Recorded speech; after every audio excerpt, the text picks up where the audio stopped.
Olá, sejam todos bem-vindos a mais este episódio do nosso podcast Em Cima da Hora. Eu sou Maurício Viana e hoje vamos falar um pouquinho sobre jornalismo e os desafios da profissão. Para falar sobre esse assunto, estou aqui hoje com um contemporâneo. Aliás, que contemporâneo, meus amigos, porque ele tem uma cultura geral digna de personagem de Manuel Carlos.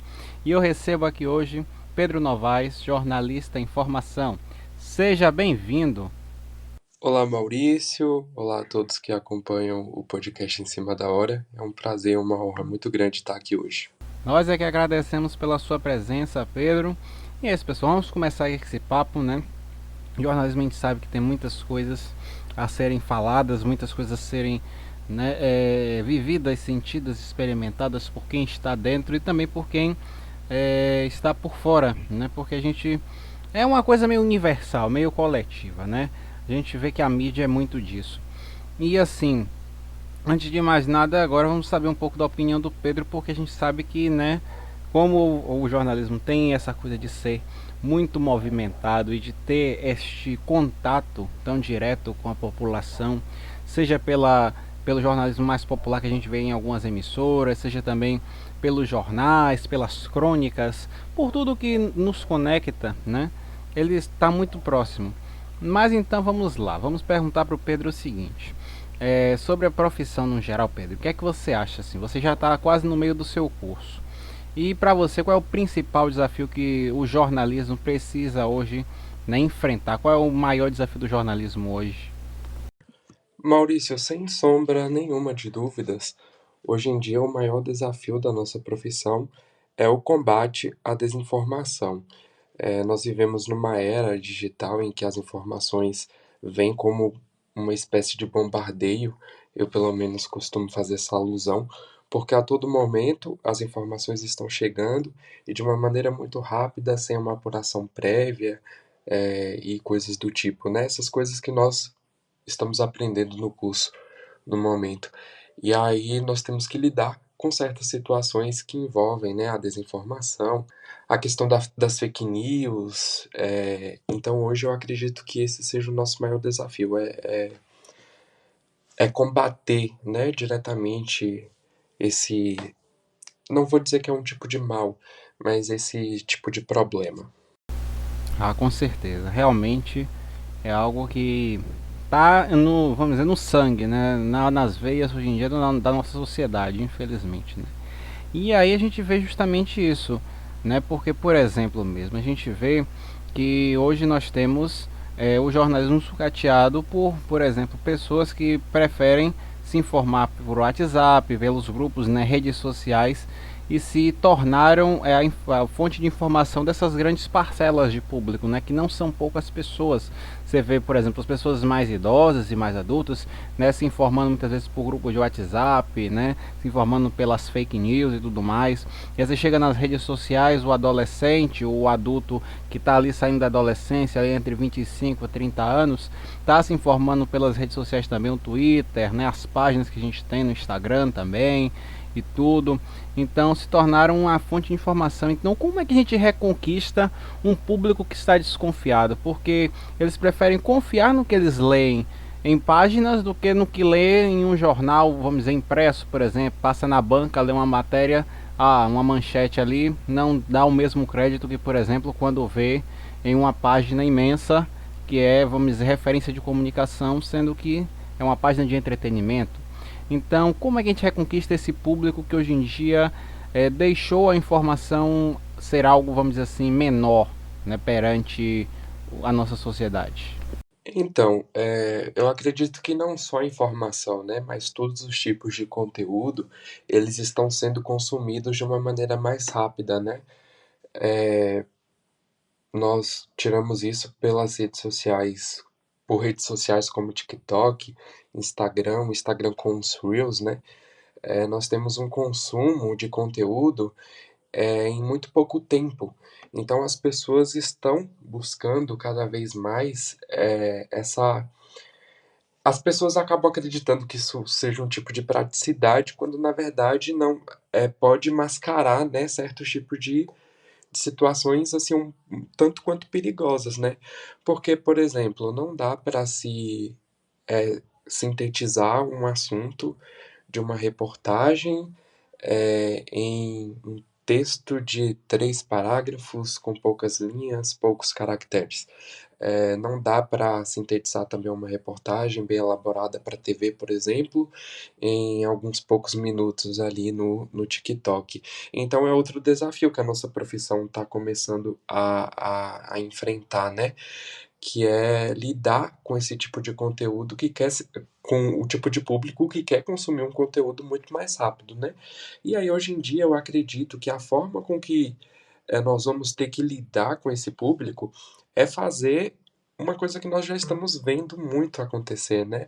É utilizar essas redes sociais, né? Os veículos mais sérios, né? Têm utilizado esses veículos para essas plataformas, perdão, para poder meio que fazer do seu conteúdo uma chamada ali para trazer aí sim um leitor ou telespectador para acompanhar, né? A o produto final da matéria, né?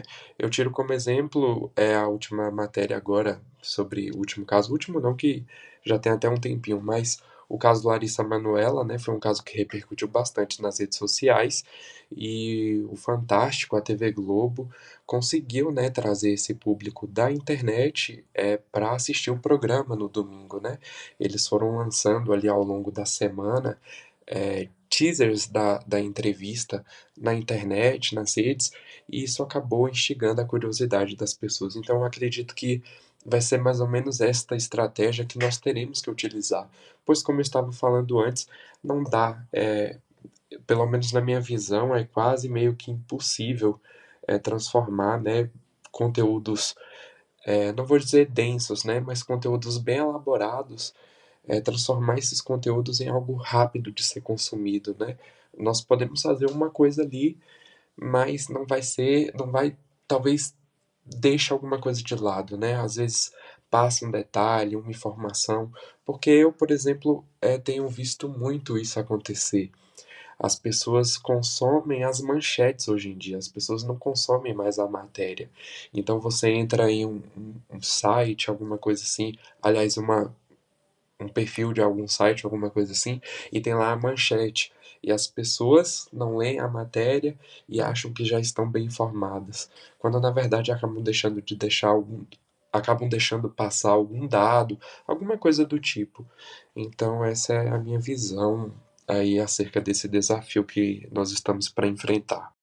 Sem falar que infelizmente virou moda também entre grandes veículos, revistas, jornais consolidados. Agora que estão nas redes sociais, eles agora têm essa mania de, por exemplo, fazer manchetes distorcidas para que as pessoas instiguem a abrir os sites, né, clicar nos sites e aí ter que pagar para ler a matéria. Ou seja, você vê uma manchete que não está muito clara e você desperta.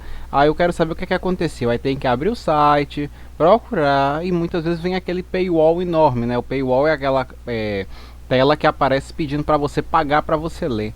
E assim vai acontecendo esse tipo de coisa que infelizmente é absurdo, né? A gente vê veículos que são grandes apelando para esse tipo de coisa, né? Infelizmente. E aí eu queria te perguntar também, você falou dessa questão do TikTok, né? Hoje em dia tá na moda isso, porque não basta você ser profissional, você tem que saber dançar, viralizar, né? Senão não serve da mesma forma, né? Hoje em dia o jornalismo também ficou assim trivial, como a gente já falou, páginas de Twitter, Instagram, se dizem jornalistas, né? Jornalísticas, vamos para melhor dizendo, né? E a gente sabe que não são. Então como a gente lida com isso, sabe? Por exemplo, como é que você não acredita que a gente pode lidar com isso no cotidiano? Porque hoje em dia a gente está vendo uma coisa assim, ah, eu tenho que mostrar o meu trabalho, ah, eu tenho que fazer isso, ah, eu tenho que fazer aquilo. Então, assim, meio que se torna escravo e refém da internet. Você não é um influenciador, mas você tem que, né, tipo, fazer esse tipo de malabarismo para poder ter o reconhecimento, vamos dizer assim. Então, como lidar com isso? Né? Como chegar a um consenso, a um equilíbrio, né?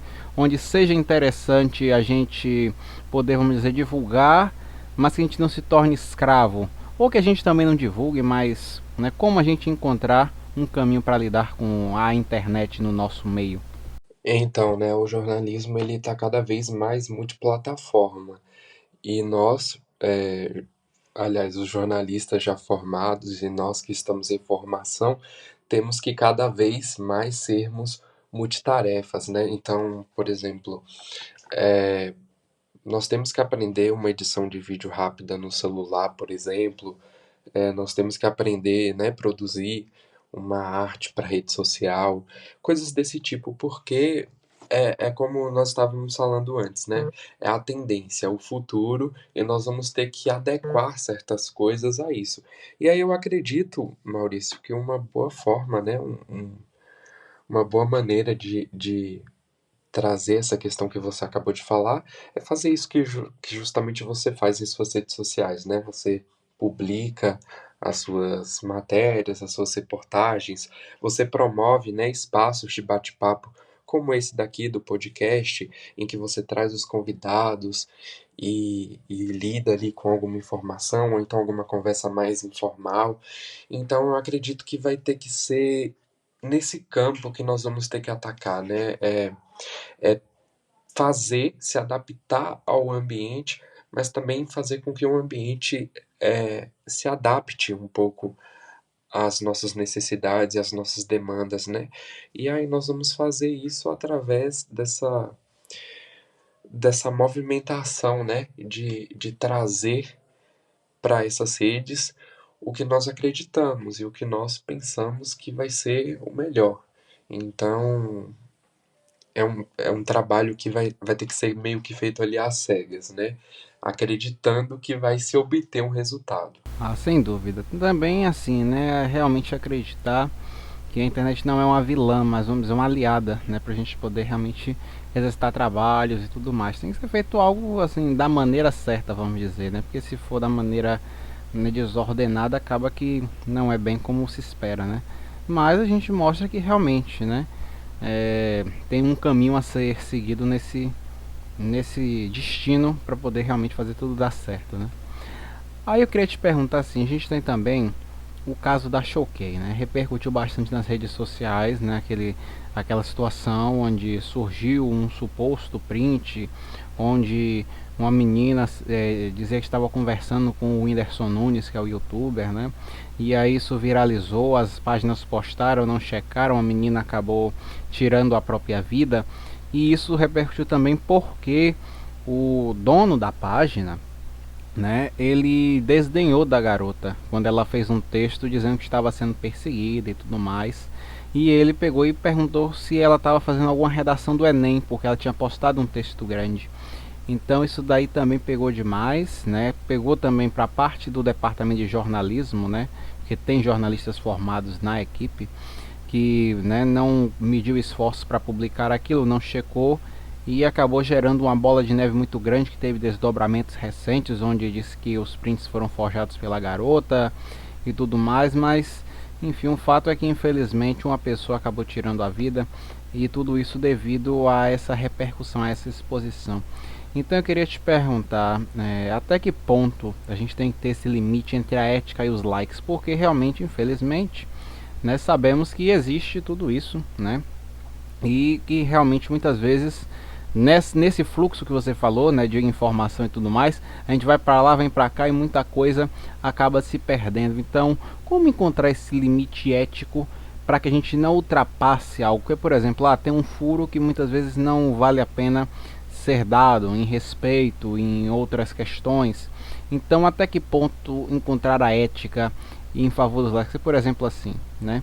Quem faz esse tipo de coisa, né? Como será que põe a cabeça no travesseiro? Então, como encontrar esse caminho, né, para poder realmente conciliar os dois campos, fazer uma coisa séria, uma coisa coesa, ética e não, vamos de certa forma, ter que lidar em, vamos dizer, não ter o alcance, o engajamento que um post absurdo teria. Então, Maurício, a notícia, né, há muito tempo mesmo, ela passou a ser uma espécie de produto, né?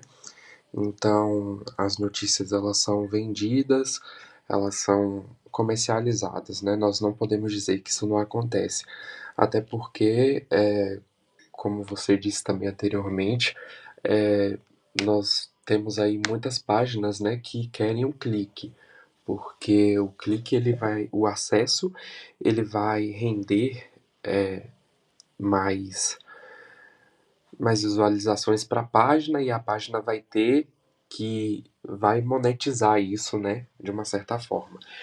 E aí, encontrar um limite ali entre a ética e a busca por like, eu acho que é fundamental, porque quando se trata, né, de questões como a vida de outra pessoa, e o jornalismo, ele é isso, o jornalismo é também, de certa forma, um cuidado com a vida. Então, quando se trata disso, é, sem dúvida nenhuma, assim como na biologia, né, na medicina, enfim, existe, né, uma ética para poder reger ali a profissão, no jornalismo não é diferente.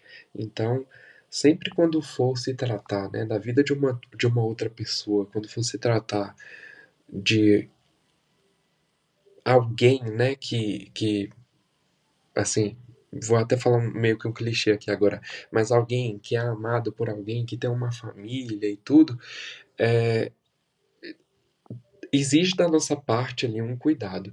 E aí me pega muito você trazer esse caso da Choquei, porque acabou que agora tiveram alguns desdobramentos mais recentes. Eu não acompanhei muito, confesso, mas é bem grave, né, essa situação, porque a jovem tirou a própria vida e nós sabemos que a internet ela tem funcionado como um tribunal, né, onde as pessoas têm julgado as outras de uma maneira muito ferrenha. E as páginas de fofoca, elas, de certa maneira, elas propiciam isso, né? E isso foi uma coisa que há pouquíssimo tempo mesmo que eu vim cair na real e comecei a fazer uma limpa e comecei a parar de seguir, né, essas páginas. E mas que se você for observar, são páginas que promovem, né, esse tipo de espaço para que as pessoas exercitem suas opiniões, mas às vezes são opiniões que encobrem ali um certo discurso de ódio, por exemplo, porque eu costumo ver muito, né? Eles costumam fazer um modelo de postagem e sempre colocam uma pergunta, né? Até no intuito de engajar ali, de que as pessoas comentem, interajam e tudo, pedindo a opinião das pessoas, né? E aí nós vemos pessoas que aí começam a aparecer pessoas que são formadas em direito, pessoas que são, ironicamente falando, né, pessoas que se acham na condição de julgadoras, né, ou então detentoras de uma informação e começam a bombardear aquilo ali nas redes. Então, resumindo, eu acredito que a ética, se ela pode reger qualquer outra profissão, ela tem que reger o jornalismo também, sem sombra de dúvidas. É isso, é importante a gente saber diferenciar, né? Tudo e ter esse limite e realmente fazer essa higiene nas redes, né? Eu fiz que nem você, deixei de seguir várias páginas, não me arrependo, né? E é isso, né? Aí sim, eu queria te perguntar também o seguinte. Hoje a gente está vendo também um outro cenário que é bastante delicado, onde, por exemplo, um jornalista ele não pode, né, quando ele é comentarista, ele não pode dar a opinião, porque muitos levam para o âmbito pessoal, como se fosse a opinião dele, assim, vamos dizer, verdade absoluta, ele é militante, ele é contra o fulano, ele é a favor do Beltrano. Fica sempre essa guerra e parte para um lado muito pessoal da coisa, né? Não fica ali, pode até se dizer, sei lá, fulano é um profissional ruim, ok. Mas você falar mal dele, da família, xingar os filhos, ameaçar e tudo mais, chega um ponto que isso daí se torna inconcebível, né? Então, assim, você vê isso com jornalistas que dão suas opiniões, né, os comentaristas, mas também você vê no jornalista que lê as notícias, que dá as notícias, também essa perseguição, a que trabalha no veículo X, a que trabalha no veículo Y, e fica nesse bate-boca que não chega a lugar nenhum, né? Então, assim, essas ofensas, esses ataques dentro e fora das redes, porque já teve gente agredida nas ruas, né? Cobrindo, fazendo cobertura e sendo agredido, né? E muitas vezes não era um jornalista conhecido, mas só porque trabalhava num veículo, né, sofria retaliações. Então, como também fazer as pessoas enxergarem que os fatos precisam ser respeitados e os profissionais só têm a responsabilidade de dar as notícias e não escolher o que vai falar ou escolher quem vai defender, por exemplo? Então, né, esse mito da profissão, né, esse mito do jornalismo imparcial, ele surge desde lá de meados do século XIX, quando o jornalismo, quando o neojornalismo, né, ele passou a ser mais informativo, né, isso é pautado numa corrente filosófica que estava vigente na época, que era o positivismo, e aí o jornalismo passou a ser uma coisa mais, assim, pontual, mais informativa mesmo. E aí acaba surgindo, né, esse mito de que a profissão tem que ser imparcial. E isso não existe, Maurício. Sempre, em todas as vezes que nós vamos escrever alguma matéria, ou então fazer um trabalho de foto, né, fotografar alguma coisa, nós observamos muito que nós imprimimos o nosso olhar, né? A nossa subjetividade está presente ali naquele texto, porque é impossível, né, falarmos de alguma coisa sem imprimir, nem se for um pouco das nossas visões de mundo. E aí as pessoas têm que compreender isso, que não vai existir um jornalismo que vai ser imparcial totalmente, e tem que entender mais ainda que o jornalista, como você bem colocou, não escolhe o que ele vai veicular, o que ele vai falar, porque nós trabalhamos com o acontecimento, né? A partir do acontecimento, a partir das coisas que estão acontecendo, nós vamos transformar isso em notícia, é a realidade que é transformada em notícia. Então, nós não temos como correr, como fugir de certos fatos, e nós não temos como ignorar certas coisas. Então as pessoas precisavam entender isso, né? Então eu costumo ver muito, né, as pessoas proferindo discursos de ódio aos jornalistas e ao trabalho que eles vêm fazendo. Mas não é culpa do cara que está ali trabalhando, né? Por exemplo, vamos voltar aí ao fato da pandemia. Não era culpa, né, dos jornalistas ali no período da pandemia, que tinham que dar aquelas informações. Aí, nossa, quantas pessoas me procuraram e falaram, né? Nossa, isso não é uma doença, isso é uma coisa que a mídia está transformando. Mas como que a mídia vai transformar? A mídia estava só tratando um acontecimento, uma coisa da realidade, transformando em notícia, né? Estávamos trazendo, né?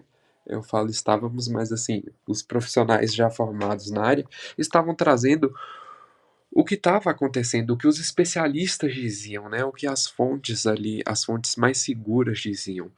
Então as pessoas precisam começar a compreender esse tipo de coisa, né? Que assim como elas têm a profissão delas, nós temos a nossa, e a nossa é tratar da realidade. E o mundo, né, o mundo está em constante movimento, em constante transformação. Não dá para a gente ficar estacionado, né, e não trazer pautas que incomodem, né, porque o aquecimento global existe, é uma pauta que incomoda e fere muita gente, né. Vamos falar de outra pauta aqui, política. É uma coisa que é existente e a todo momento tá ali movendo o mundo, né, tá impactando diariamente na nossa rotina. É uma pauta que incomoda, mas nós não podemos deixar de trazer. Então, assim, faz parte da nossa profissão, né, também incomodar um pouco, eu acredito.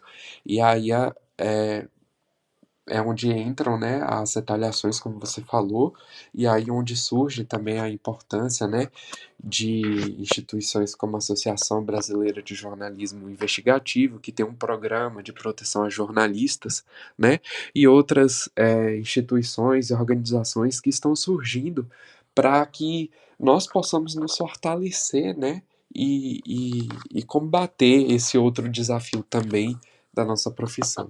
Não, sem dúvida. E assim, a questão de realmente provocar e tudo mais não é só uma questão de você provocar, vamos dizer, dar um puxão de orelha em um leitor, né? Ou, sei lá, tipo, trilhar caminhos. Mas é realmente assim aquela coisa, por exemplo, que realmente o jornalismo precisa. É uma função também, vamos dizer, social, cultural, né? De formação em todos os sentidos. né? Então realmente é algo que tem que ser assim, né? Por exemplo mesmo, o Sérgio Dávila, que é jornalista hoje em dia, ele está lá no Grupo Folha, né? Ele não lembro agora o cargo dele atual, mas ele já foi editor da Folha Ilustrada, que é o caderno de cultura da Folha de São Paulo, né? E aí ele foi no fim dos anos 90, início dos anos 2000. E aí ele fala justamente sobre isso. Porque ele aprendeu com os antecedentes dele, né, os antecessores no caso, sobre justamente isso, que teria que ter alguma coisa naquele caderno, uma charge, um texto, uma matéria, uma crônica, alguma coisa, que quando a pessoa fechasse o caderno da Ilustrada, ela se sentisse impactada, tipo, o que é que eu aprendi hoje, o que é que eu, né, vi hoje aqui de interessante e tudo mais, sabe? Então são coisas nesse sentido mesmo, né? Essa função realmente de trazer algo novo para que estava desconhecido. Então isso pode ter muito bem numa matéria política, né? Se você vê, sei lá, um escândalo ou algum fato que ocorreu em Brasília, e aí você puxa um histórico daquilo e a pessoa aprende aquilo ali, né? Algo que estava ali sem no conhecimento prévio, nas matérias de cotidiano, né? Os gráficos, as pesquisas, né? Tanta coisa que pode contribuir dessa maneira para um conhecimento, um crescimento realmente social. Então o jornalismo tem também essa função e é isso, né? A gente tem que realmente prezar por isso, buscar isso. Você falou uma coisa que é muito importante, que eu acabei esquecendo de pontuar, que é a função social da profissão, né?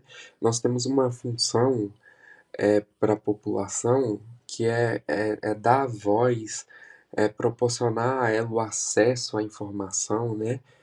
De uma certa forma, convidar a população ao conhecimento dos fatos, e isso é um papel social nosso, é um papel que nós não devemos deixar de fazer, porque o jornalismo também é cobrança, o jornalismo também é buscar, né, o melhor para a população, para a sociedade em geral.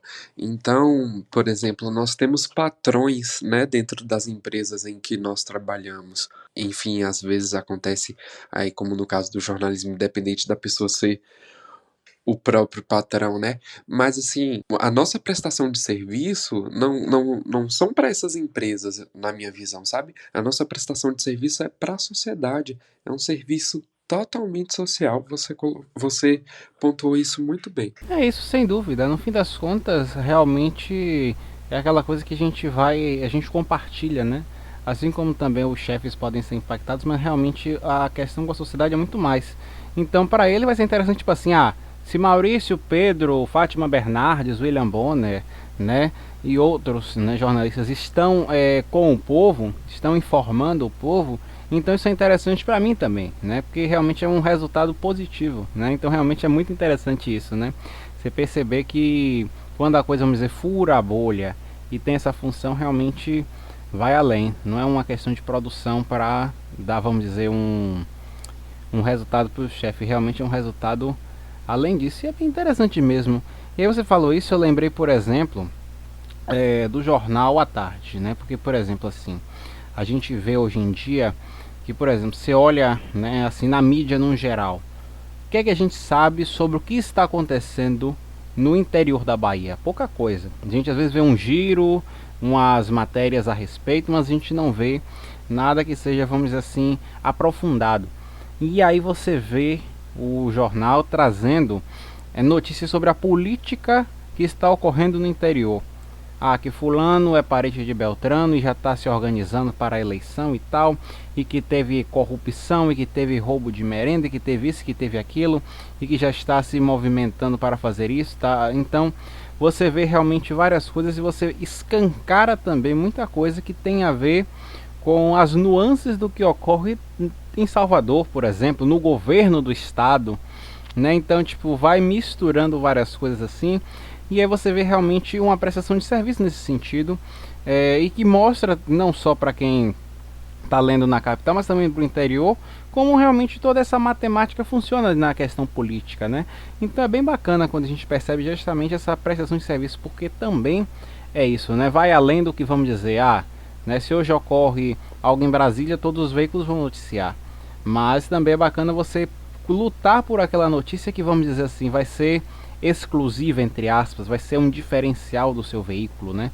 Você realmente trazer algo novo, algo diferente, algo coerente também, né? E algo que realmente você sente que vai impactar e a coisa vai e impacta, né? Pode ser uma ou duas pessoas, mas talvez possa ser algo que está sendo gerado hoje e que no futuro vai ter ali uma exponencial muito grande, né? E aí eu falo isso, eu lembro bastante do que aconteceu com Sandra Passarinho e Fátima Bernardes nos 50 anos do jornalismo da Globo, né? Porque a Sandra fez a matéria sobre o bebê de proveta. E, tipo, 20 anos depois, a Fátima usou, né, da tecnologia da fertilização in vitro para poder ter filhos. E elas se encontraram frente a frente num evento e foi bem curioso você perceber isso, né? Então tem essa função além, né? Hoje pode não ser o resultado que você espera, mas lá no futuro também. Então são muitas coisas assim, realmente é o que dá uma esperança, né, de você continuar trabalhando, agindo, atuando, né? É bem curioso a gente perceber essa forma como a nossa profissão é meio assim camaleão, né? E falando em camaleão, Pedro, eu queria te perguntar o seguinte: é, a gente vê que assim muita coisa tem acontecido e aí eu queria te perguntar se você acredita que o jornalismo profissional hoje está passando por transformações assim e como é que a gente está sentindo elas no nosso cotidiano, assim, no nosso dia a dia. Respondendo a primeira parte da pergunta, com certeza, temos mudanças muito evidentes, assim, né? Eu sou, desde muito novo, né, quando eu decidi que eu queria seguir o caminho, o trajeto, eu decidi que eu também gostaria de atuar no telejornalismo. Sempre fui muito apaixonado pela área, sempre gostei muito de acompanhar. E essas mudanças, né, são perceptíveis, né, no texto, na posição, né, na postura do apresentador, em como os assuntos estão sendo abordados, né?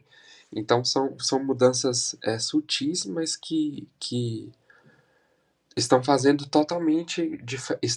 a diferença, né, na forma com que nós recebemos a informação. De um ponto de vista mais técnico, eu nem sei se eu sou a pessoa mais adequada para poder falar sobre isso, porque eu ainda estou em formação. Eu também sinto isso, sinto que é um jornalismo que tá saindo de um formato mais quadrado e tá se moldando, né, para outras, como posso dizer, estão tomando outras vertentes, podemos dizer assim.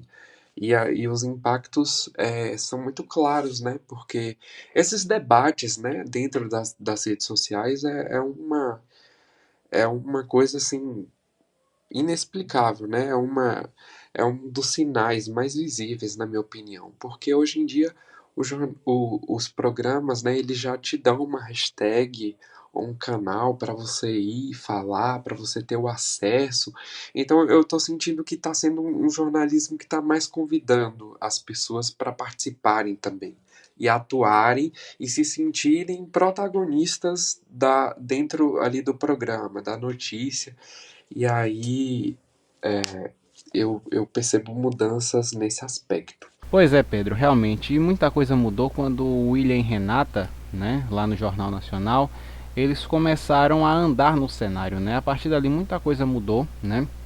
Na questão do jornalismo, justamente para poder deixar, vamos dizer, quem está assistindo mais à vontade, sair ali da bancada, interagir um pouco mais com quem está em casa, interagir com o telão, aquela coisa toda, né?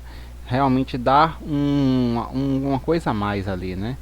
Então a gente vê isso a longo prazo, são 10 anos mais ou menos disso acontecendo e que tem dado certo. Então realmente é muito bacana quando a gente para perceber isso e ver que essa questão da informalidade tem que ser abordada de uma maneira coerente, né? Isso até foi feito agora no SBT, por exemplo, né? Que é a questão, tipo assim, do programa Chega Mais, que é um programa de entretenimento, mas que ele está justamente falando disso, assim, até que ponto ir no entretenimento, até que ponto ir no jornalismo, então, né? E realmente, vamos dizer, equilibrando as coisas, gerando todo esse aconchego que a gente espera, sem perder a credibilidade, que é o mais importante, né? E aí, eu queria te perguntar o seguinte, né? Você está agora trilhando o seu caminho no jornalismo, você falou a respeito, né, do seu desejo pela área do telejornalismo, que é algo bem bacana, realmente combina com você. E aí eu queria te perguntar o seguinte: Qual é a sua grande inspiração dentro da profissão? Assim, tem algum profissional que você olha a trajetória, olha o trabalho, olha realmente o que ele conquistou e tudo mais e que você se inspira nele? Então, Maurício, são inúmeras as inspirações que eu tenho quando se trata, né, da profissão. Eu costumo enxergar, né, esses profissionais como metas, né, a serem alcançadas. Mas nos últimos tempos, eu acredito que eu tenho a Eliane Brum, né, que é uma jornalista. Ela não atua no tele, ela é mais da reportagem escrita, né, mas a Eliane Brum foi uma descoberta muito gostosa, assim, que eu tive agora na universidade. Anteriormente eu não conhecia o trabalho dela e me arrependo profundamente de não ter conhecido.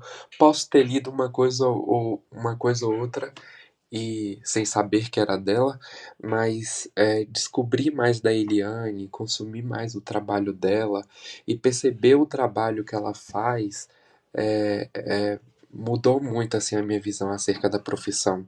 Eu no semestre passado a professora passou, né, para nós, vai até aqui até uma indicação de livro para quem estiver nos escutando no momento, mas o livro O Olho da Rua, na verdade todos os livros dela são incríveis, mas o livro O Olho da Rua é um livro que traz ali uma coleção de reportagens que ela escreveu, e aquele livro me impactou muito porque depois ela traz, né, como foi o processo da escrita, da produção da reportagem, e aí foi meio que uma formação. Naquele dia ali eu entendi que eu entendi o meu propósito, o meu lugar, o meu ser estar no mundo. Ela gosta muito de utilizar essa expressão, né? Ser estar no mundo.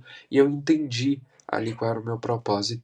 O meu propósito. Então, a Eliane Brum foi uma descoberta muito boa mesmo, assim, para a profissão. Mas aí tem vários outros aí no caminho do tele, trazendo para o nosso contexto mais local. Eu admiro muito a Jéssica Senra e o Wanderson Nascimento. Eu acho o trabalho que eles fazem à frente do Bahia Mail de um trabalho muito bom, muito legal. Gosto da interação que eles fazem, né, com o público. E tem vários outros repórteres também em atuação, né, no campo que o trabalho me encanta e me deixa cada vez mais certo do que eu estou fazendo e do que eu escolhi, né, para minha vida. Com certeza, porque assim, a gente Ah, olha, né? Maurício, eu não posso esquecer de uma pessoa. Meu Deus, quase que eu estava me esquecendo. Que é o Caco Barcelos. É um profissional assim, para mim exímio e completo dentro da profissão. Para mim, um dos mais assim hoje é o Caco Barcelos. Eu acho ele fenomenal, né, em tudo que ele se propõe a fazer. Eu acho ele um ser humano assim de uma integridade muito grande, né?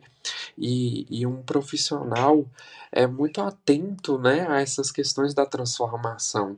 Ele foi, acho que assim, uma das pessoas, um dos profissionais que conseguiram enxergar isso primeiro, né, quando ele proporcionou ali, trouxe o formato do Profissão Repórter, né, que ele traz ali repórteres mais jovens, ele mostra ali os bastidores da notícia e os desafios da reportagem.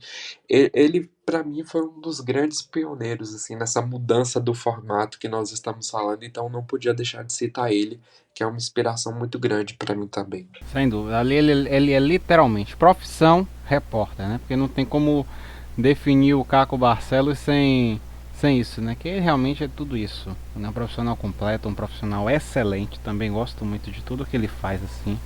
Né? Realmente, antigamente, né, tínhamos muito disso, né? Não que hoje não tenha. Mas você olha aquelas reportagens antigas daquela galera, Glória Maria, Elza Scamparini, Caco Barcelos, né, as reportagens investigativas, era realmente um universo muito curioso, muito interessante, né? E a Eliane Brum é sensacional esse trabalho dela, o Suma Uma, né, que ela tem feito aí, que é um jornalismo independente, bastante criativo, feito do centro da Amazônia, né? Realmente algo assim muito interessante, muito palpável e realmente mostra isso que a gente é esse propósito, né? Porque, por exemplo, hoje em dia temos a questão de Marajó, né? Então imagina se um Suma Uma né? Vai lá para o Marajó e traz essa questão toda de uma maneira que tem que ser coerente na forma de ser abordada, por exemplo, né? Porque fazer o jornalismo como ela faz e abrir esse leque de uma maneira tão interessante como ela tem feito agora é muito bom, né?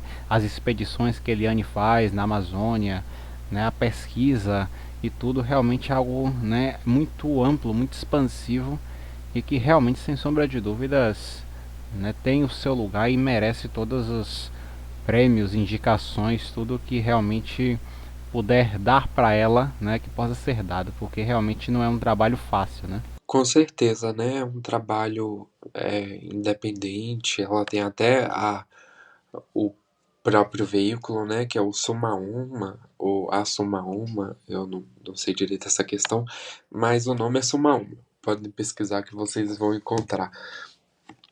E é incrível o trabalho que ela faz. Ela é realmente muito coerente, né? Ela dá pra perceber que é uma profissional que tá muito atenta, assim, a essa questão de trazer, né, os temas, as pautas e desenvolver aquilo, mas com uma experiência que ela tem em campo. Porque eu acho muito interessante que a Eliane ela escreve sobre a Amazônia, mas ela foi lá, ela foi em campo, ela viu, ela enxergou o que estava acontecendo e ela imprime isso de uma maneira tão bem colocada e bem contextualizada que muitas vezes, fazendo a leitura das suas matérias, das suas reportagens, nós conseguimos nos teletransportar para a Amazônia e perceber os problemas, né? O cerne do problema que ela denuncia nas matérias. Então, eu acho o trabalho dela incrível e impecável. Com certeza, realmente é algo que falta pra gente hoje em dia, realmente essa questão de investigação, né, e essa prestação de serviço de uma forma mais profunda também, né, que não deixa de ser. Então, Pedro, me conte uma coisa. Você também tem muitas inspirações literárias, né? Você escreve, você tem todo esse contexto. Então, você acha que também a questão da literatura tem a ver com a sua escolha envolvendo o jornalismo? É um, vamos dizer, um puxadinho, uma coisa puxa a outra. E assim, puxando esse gancho também, depois me conta quais são os seus autores favoritos, assim, o que é que você gosta de ler, o que é que te apetece. Conta pra gente. Então, Maurício, sabe uma coisa curiosa? Quando eu comecei no curso há quase 2 anos atrás, eu percebi que eu era um leitor muito inativo. Não sei se esse é o termo, não sei qual é o termo correto que se dá para aquele. Pronto, eu não era um leitor assíduo, né? Eu não costumava ler muito. E isso foi uma coisa que me entristeceu muito, porque foi só quando eu cheguei na universidade que eu percebi a falta, né, que a leitura fez na minha vida. E não foi por falta de incentivo, foi mesmo porque foi um caminho que eu não segui. Eu não sei se eu gostava mais de escrever, ou se eu achava que eu sabia escrever e preferia escrever, né? E aí, quando eu cheguei na universidade, eu me deparei com um cenário totalmente diferente, em que os livros começaram a fazer, né, parte da minha rotina, e esse contato, né, com a leitura me fez enxergar aquilo que todo mundo acha que é clichê, quando na verdade não é, que é só se aprende a escrever lendo, né? Então hoje em dia eu olho para trás as coisas que eu escrevi, eu falo, eu achava que eu sabia escrever, né, mas não sabia tanto. Na verdade, ainda estou aprendendo, né? Mas eu tive contato com autores muito bons, assim, agora na universidade, né? Autores que impactaram, assim, a minha forma de perceber a escrita, né? Como o Itamar Vieira Júnior, eu passei a ler as obras dele, a própria Eliane Brum, e tem outros autores, teve o Truman Capote, a Shin Han, que também é jornalista, que a gente teve acesso a livros deles, né? O Gabriel Garcia Marques. Então tem esse pouquinho, um pouquinho desses autores estão influenciando e moldando aqui agora a minha trajetória. Aí eu estou me acostumando ainda com esse mundo literário de leitura, mas estou gostando muito. tem rendido bons frutos, posso dizer. Ah, é um admirável mundo novo, né? Muito interessante, porque assim, independente, né, você falou que não sabia escrever, mas quando a gente olha esse universo, realmente é uma coisa muito vasta, muito ampla, né, que realmente é aquela nossa, vamos dizer, uma nuvem de ideias, uma coisa que não tem fim. E é muito bom, né, quando a gente está realmente ligado a isso, né? E principalmente quando a gente está mais ligado nisso, lendo que realmente aí é que amplia ainda mais os nossos horizontes, principalmente bons autores como, né, o Itamar, que está aí agora colhendo frutos absurdos com o Torto Arado, mostrando que a literatura ainda está viva, né, embora a gente veja muitas situações também, assim como o sucateamento do jornalismo, você vê o sucateamento da literatura também, que é péssimo. Mas enfim, isso aí é papo para outros momentos, né? E é isso, né? Realmente. Inclusive, fica uma sugestão, né, para você e me coloco à disposição, né, de tentar pensar em alguma coisa que mostre, né, para as pessoas o poder, né, da literatura, da escrita, né, participar de feiras literárias também abriu muito meu horizonte, assim, com essa questão, porque ver, né, a paixão das pessoas pelo livro, né, e a forma com que a leitura, né, empreende grandes personalidades e grandes profissionais, foi uma coisa que também mudou meu olhar, né, a minha visão e me fez, né, buscar ser um leitor, né, mais ativo, né, buscar ler mais coisas. Então, eu tenho buscado muito, assim, sempre estou adicionando um livro ou outro ali na minha lista e pegando para ler, nem se for um pouquinho por dia, porque é muito importante, né? Claro que com a vida acadêmica você já deve estar tendo contato aí com inúmeros artigos e outros livros, né, obrigatórios para a nossa formação acadêmica, né, essa leitura, mas eu também tenho tentado priorizar ler também aquilo que eu gosto, né, eu gosto bastante de ler biografias, né, gosto muito de ler textos que são mais assim como uma espécie de relato.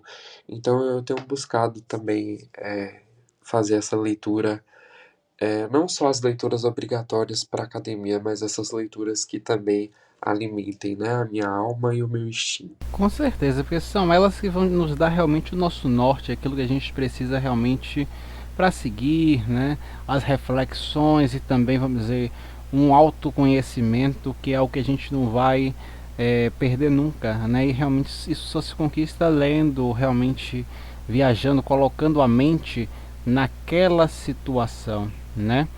E realmente é isso, né? Por exemplo, tem um livro que eu preciso reler, e você falando isso, e esse livro, olha só, é até bem curioso porque depois que eu li esse livro eu não consegui ler mais nada. Foi o livro que realmente assim me empolguei para ler, comecei, li, e depois dele eu não consegui fazer mais nada, que foi o Quem é Você Alaska, do John Green. Um livro que me impactou profundamente. Eu não entendo até hoje o porquê, eu preciso reler, mas eu só sei que esse livro realmente me deixou com a cabeça meio não que ele tenha me deixado assim, vamos dizer, com cheio de nós e caraminholas, não isso, mas sabe quando algo te impacta assim tremendamente ali por dentro? Foi mais ou menos o que aconteceu comigo. E eu tento entender e eu não consigo achar um porquê. E é bem curioso isso, que realmente às vezes tem coisas que não tem um porquê, não tem um, né, algo, né, por trás, mas a gente sempre gosta de ir assim além, que realmente nada é escrito por acaso, né? Porque quando você pega uma Clarice Lispector, que aí ela diga para você assim, cada coisa tem um instante em que ela é, eu quero apossar-me do é da coisa, aí você entende tudo. Aí você sabe realmente que a coisa vai além, que realmente a coisa é profunda e que realmente a coisa não é à toa, né? A gente tá sempre nessa busca pelo querer mais, pelo não pelo pouco, mas sim pelo muito, pelo tudo, né? E é bem bacana isso, realmente, até para aflorar realmente a nossa mente, né? A leitura é muito importante, né? As palavras são muito importantes, porque sem elas realmente a gente, né, vamos dizer assim, fica que nem folha seca, né?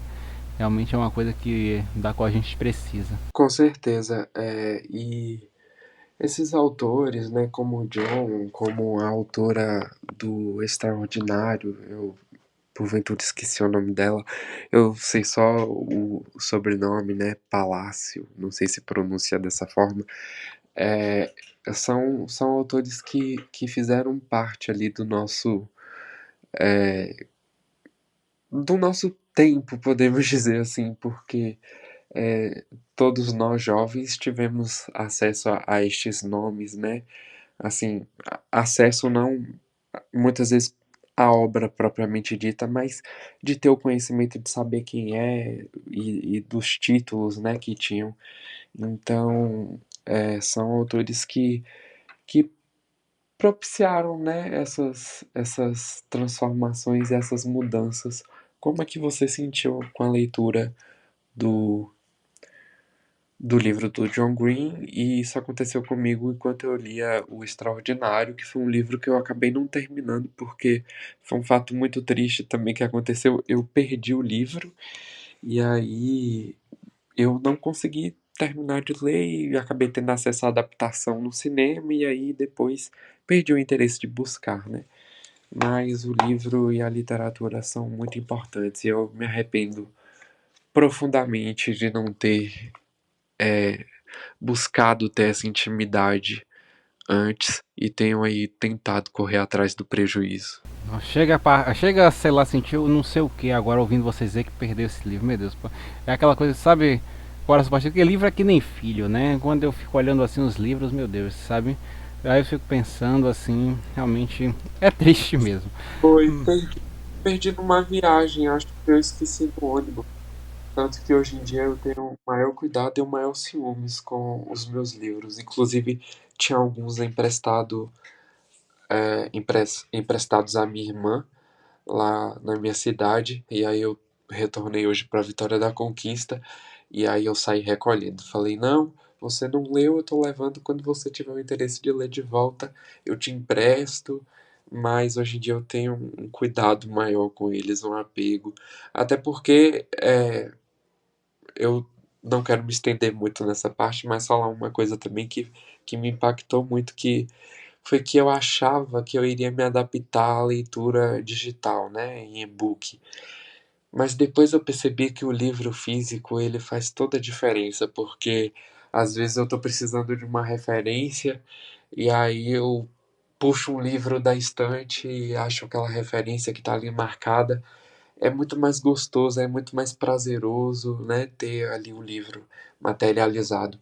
E aí se a gente fosse dar continuidade aqui nessa seara, né, nós iríamos já entrar na questão, né, do acesso à literatura, que na minha visão ainda é pouco democrática, né, os livros ainda são caros, né, para a realidade de muitas pessoas, e aí fica aí também um tema para uma outra conversa, né, futuramente. É verdade, né? Se a gente realmente abrir um livro, escreveu muitas coisas nas páginas e agora nós iremos fechar esse livro. Mas isso não é um adeus, é um até breve, né?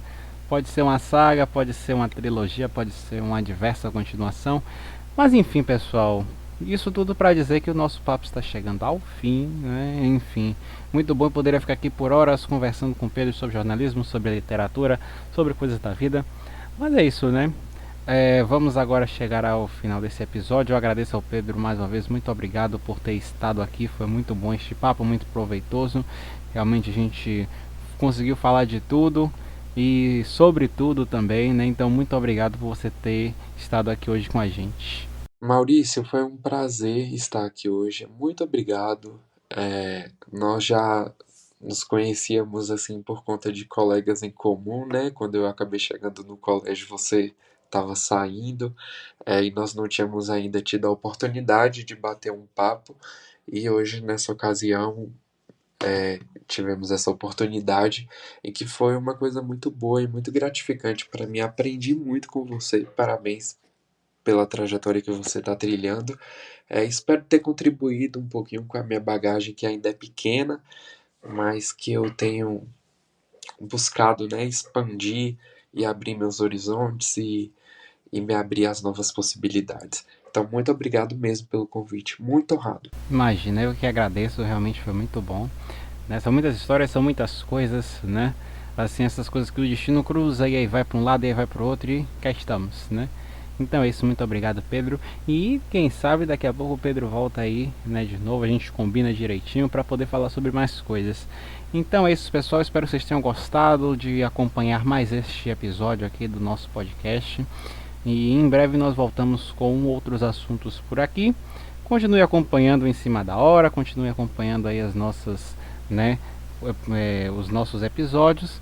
E é isso, eu vou ficando por aqui, muito obrigado para você que ouviu até agora e até a próxima. Tchau!